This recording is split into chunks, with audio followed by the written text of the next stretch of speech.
Je m'appelle Thibaut, j'ai 26 ans et actuellement je suis étudiant. Je fais une formation d'éco-conseil. C'est un master sur la transition écologique. Alors du coup, moi j'ai découvert l'équipe d'Orizae dans un forum de développement durable. J'ai vu un petit peu leurs mots-clés qui étaient alimentation durable et j'ai trouvé ça intéressant. J'ai eu l'opportunité de tester avec eux les produits. J'ai bien aimé le côté un peu expérience, tester les choses, les faire par soi-même. Ça répondait aussi un petit peu à un de mes besoins qui était de limiter un peu la consommation de, je sais pas, de soda, jus de fruits, des choses comme ça. Et au final, j'ai trouvé un vrai intérêt. Déjà, je suis content de le, le produire moi-même, un peu fier, on va dire. Et après, de le faire goûter aussi à tout le monde, de dire, ah, regardez, c'est quelque chose de nouveau. Et puis aussi de le tester, d'essayer de l'améliorer et de le faire soi-même aussi, on est vachement là-dedans. Et puis le côté aussi un peu environnemental, moi c'est quelque chose qui m'intéresse beaucoup, de se dire aussi que bah, voilà, on est dans quelque chose où il y a très peu de sucre et où on va avoir un produit qui se fait très localement puisqu'il est fait à la maison. L'aspect du kombucha, moi mes amis ils rigolent pas mal, ils appellent ça une méduse. Et je trouve que ça fait ils m'ont dit, t'as Sacha le kombucha qui est chez toi. Au niveau du kéfir, c'est différent, ça ressemble un peu plus à des gros graineries. C'est moins. Je sais pas, c'est. Voilà. Après, l'aspect est un peu particulier, mais ouais, c'est une texture aussi assez rigolote, je trouve.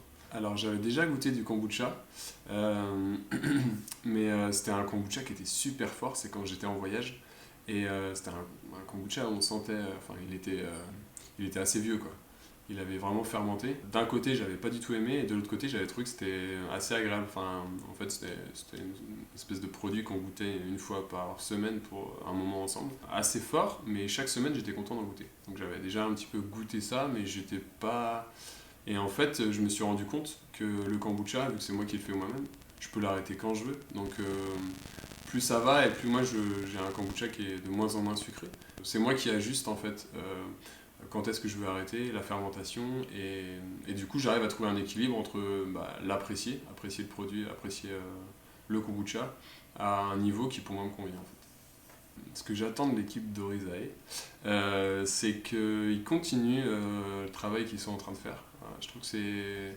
J'ai vraiment envie de soutenir cette petite entreprise parce que je trouve que c'est chouette ce qu'ils font, c'est super humain aussi, de continuer à pas rester que sur un ou deux produits en fait. Il y a peut-être d'autres produits qui sont à découvrir.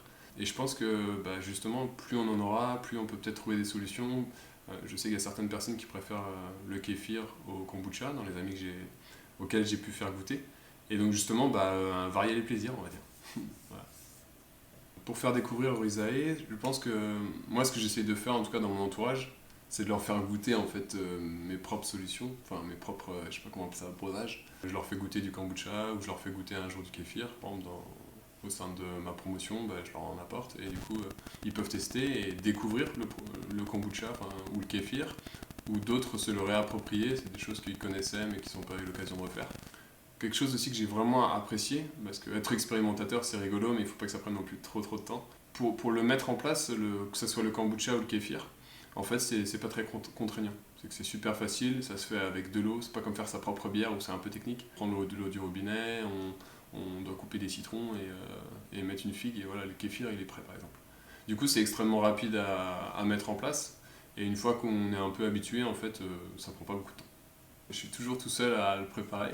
Mais je sais que j'ai un peu envie de. J'ai vraiment envie aussi de faire connaître aux autres et de pouvoir l'appliquer par eux-mêmes. Et donc de leur montrer comment on met en place. Et je serais content en fait de transmettre comment faire le kéfir.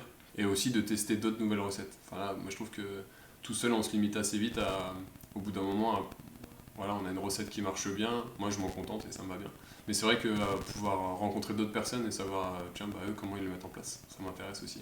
Maintenant, pour goûter, je suis pas tout seul et ça c'est chouette. Parce que du coup, au début, j'étais le seul à vouloir en goûter. Genre ma copine, elle aimait pas trop ça. Et maintenant, à chaque fois que j'en prends, elle en prend avec moi. Donc petit à petit, une petite équipe comme Orizae, ça devrait être plus encouragé parce que c'est vraiment une initiative. Ils se lancent par eux-mêmes dans une activité, mais ils répondent aussi à des défis d'aujourd'hui, à vraiment une demande. Moi, je pense qu'il y a de plus en plus de gens qui ont envie d'expérimenter, de faire des choses par eux-mêmes et aussi de limiter leurs besoins pour une société un peu en transition. Et je pense que le concept d'Orizae répond vraiment à ces enjeux, que ce soit sur le côté de faire soi-même, d'apprendre, de moins polluer. Ce serait que sur les sodas par exemple, et de plus utiliser des bouteilles en plastique, c'est des choses toutes simples. Au-delà de ça, moi j'espère vraiment que l'équipe Orizae va continuer pour justement nous donner d'autres solutions et d'autres choses sur l'alimentation durable. Donc il faut les soutenir.